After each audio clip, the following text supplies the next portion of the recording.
What annual reminders of important events did God teach Israel? Are we free to observe annual reminders of Christ? Are modified forms of the ancient festivals still observed by many Christians? Let's look at Deuteronomy 16. Was Passover originally a remembrance of the Exodus from Egyptian slavery? How was unleavened bread associated with Passover?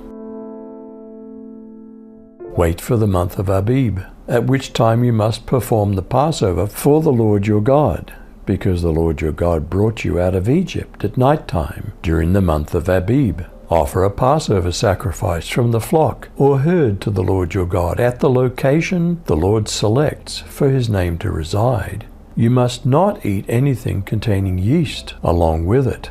Instead, for 7 days you must eat unleavened bread, bread symbolizing misery along with it, because you fled Egypt in a great hurry.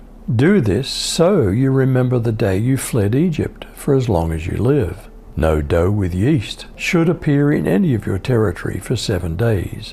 Furthermore, none of the meat that you sacrificed on the first night should remain until morning. Could they eat the Passover at home, like the original Passover?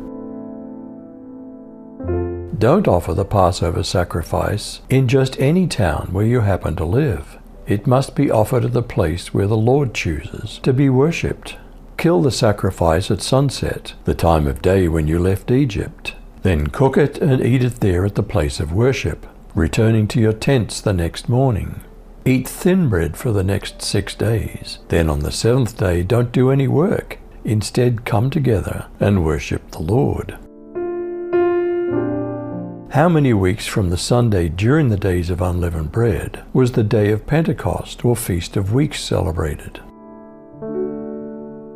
You shall count 7 weeks. Begin to count the 7 weeks from the time the sickles first put to the standing grain. Then you shall keep the Feast of Weeks to the Lord your God, with the tribute of a freewill offering from your hand, which you shall give as the Lord your God blesses you. And you shall rejoice before the Lord your God, you and your son and your daughter, your male servant and your female servant, the Levite who's within your towns, the sojourner, the fatherless, and the widow who are among you, at the place that the Lord your God will choose to make his name dwell there. You shall remember that you were a slave in Egypt, and you shall be careful to observe these statutes. Was the autumn harvest feast a time of rejoicing for the whole family and others? You are to celebrate the festival of booths for 7 days when you've gathered in everything from your threshing floor and winepress. Rejoice during your festival, you, your son and daughter, your male and female slave, as well as the Levite, the foreigner, the fatherless, and the widow within your gates. You're to hold a 7-day festival for the Lord your God in the place he chooses, because the Lord your God will bless you in all your produce and in all the work of your hands, and you'll have abundant joy. If various duties kept some of the family from the sacred assemblies, who must appear? Every male must appear in the presence of the Lord your God 3 times a year at the place where he will choose, for the festival of unleavened bread, the festival of 7 weeks, and the festival of tents.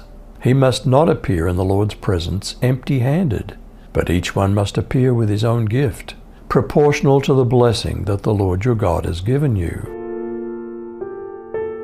How should they approach the issue of justice within their society? Judges and officers shall you make you in all your gates, which the Lord your God gives you, throughout your tribes, and they shall judge the people with just judgment. You shall not wrest judgment. You shall not respect persons, neither take a gift, for a gift does blind the eyes of the wise and pervert the words of the righteous. That which is altogether just shall you follow, that you may live, and inherit the land which the Lord your God gives you. Were they allowed to set up sacred totem poles, as did the pagans before them? You shall not plant for yourself an Asherah pole of any kind of tree beside the altar of Yahweh your God, which you shall make for yourself. And you shall not set up for yourself a sacred pillar, which Yahweh your God hates. Do Christians have freedom to keep a day of remembrance or not? One person values one day over another. Another values every day the same. Each person must be fully convinced in his own mind. The one who observes the day observes it for the Lord. Were celebrations under the law like a tutor that may be used to teach us how to celebrate great events of Christ's ministry? Therefore, the law was our tutor to bring us to Christ, that we might be justified by faith. But after faith has come, we're no longer under a tutor. What annual reminders of important events did God teach Israel? Are we free to observe annual reminders of Christ? Are modified forms of the ancient festivals still observed by many Christians? You decide.